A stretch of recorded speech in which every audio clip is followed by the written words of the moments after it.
welcome to the Secret Discovery Program. Today I will tell you a secret. Top 10 monsters in the Bible.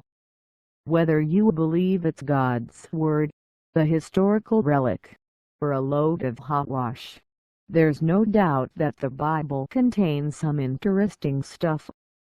Like monsters, for example. All sorts of terrible creatures and mythical beasts can be found in its pages. Like the number 10. The Behemoth. In Job, one of the Bible's oldest books, the Behemoth is described as a gigantic, powerful creature that can only be tamed by God. His tail is so large that it moves like a cedar. This description has led some creationists to claim that Behemoth was in fact a biblically or a dinosaur. However, one carbon dating aside, the creature is mentioned as having a navel, which would rule it out as an egg-hatched lizard. In Jewish tradition, the Behemoth is a primal earth monster, a symbol of chaos.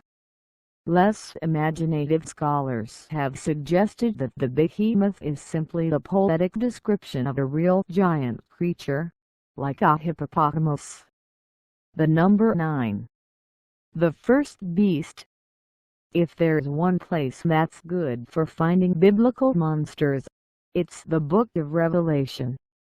No one agrees on whether this book of visions contains descriptions of future events, or symbolic representations of the past, but everyone agrees that it sure has a lot of monsters. The first beast of Revelation, so called because it's mentioned first and no one came up with a better name, is a monster with 7 heads and 10 horns that rises from the ocean. It also features the feet of a bear, the mouth of a lion, and the general appearance of a leopard. Theologians and biblical scholars have interpreted this beast as symbolizing everything from the papacy to the 1st century Roman Emperor Nero. The number 8. The second beast. This beast, which unsurprisingly follows the first, rises up out of the earth. It has 2 horns and speaks like a dragon. Personally, I've never heard a dragon speak, but I imagine it must be scary. This guy's job is to perform false miracles that encourage people to worship the first beast. It also allows the first beast to kill anyone who doesn't worship it. Damn. Once again, interpretations are varied. It's been described as a symbol for everything from the Prophet Muhammad to the modern United States. The number 7. Unicorns. Unicorns are mentioned 9 times in the King James Bible, a medieval translation that remains popular to this day. Will the unicorn be willing to serve thee, or abide by thy crib? Canst thou bind the unicorn with band in the furrow? The book asks. Unfortunately, linguists have since discovered that the Hebrew word Ariam, translated as unicorn here, actually refers to the aurochs, a distant ancestor of the modern cow which went extinct in the 17th century. Which is a shame, because unicorns are far more interesting than slightly larger than usual cows. In fact, the whole bunch of mythical creatures in the King James Bible are simply additions by medieval translators who were more interested in being poetic than in making sure their creatures existed. The cockatrice, the rooster-headed dragon mentioned in the book of Isaiah, has been scaled down in more recent translations to viper.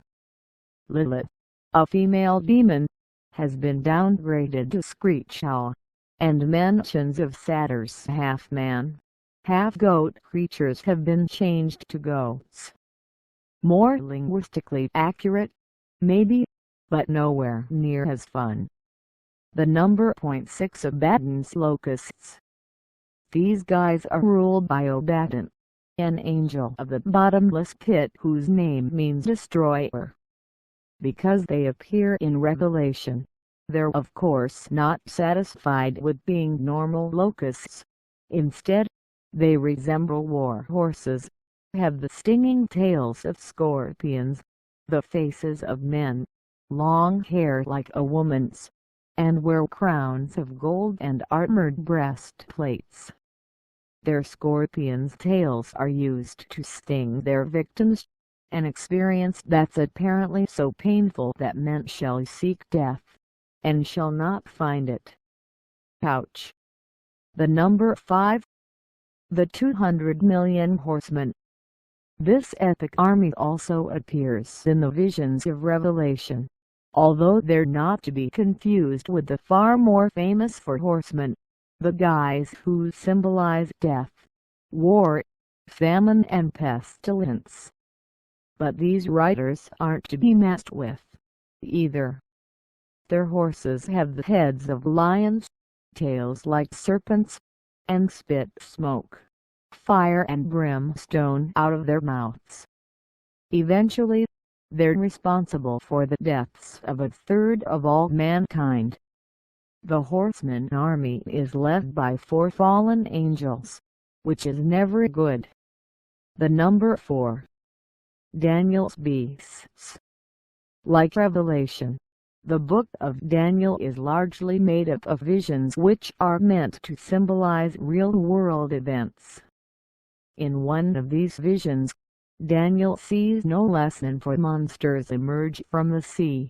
One is a lion with eagle's wings, which is then transformed into a human-like creature and has its wings plucked off. One is a bear-like creature who is told to gorge himself on flesh.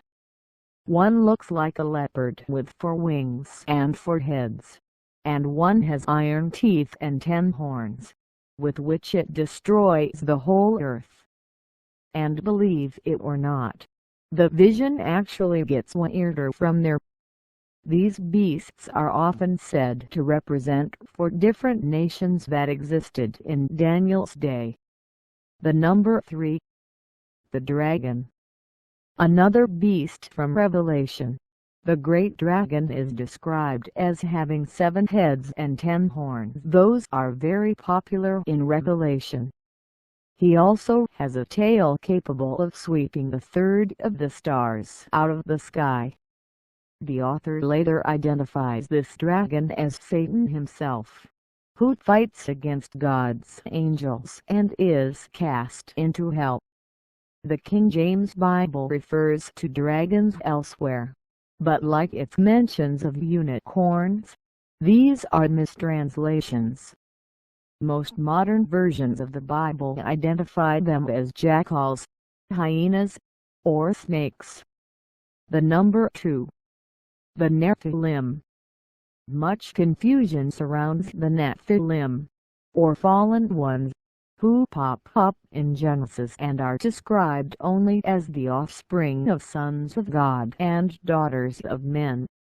Some have interpreted this to mean the offspring of angels and human women. One another, less interesting explanation is that the passage refers to the mixing of 2 human tribes, godly people descended from the good guy Seth and the somewhat less godly descendants of bad guy Cain. If that seems too dull, don't worry. There's also a strong internet community that believes that the Nephilim were in fact extraterrestrials. The number 1. Leviathan. The second of the great monsters described in the book of Job, Leviathan is a massive sea monster who is impervious to human weapons, breathes fire, and emits smoke from his nostrils.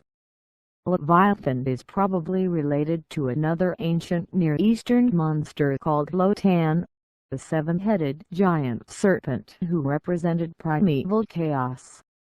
As with many other biblical creatures, there are some less exciting theories that insist that Leviathan is just a poetic depiction of a crocodile. although last time I checked crocodiles did not breathe fire. Thank you for listening to stories. Please like and subscribe to channel.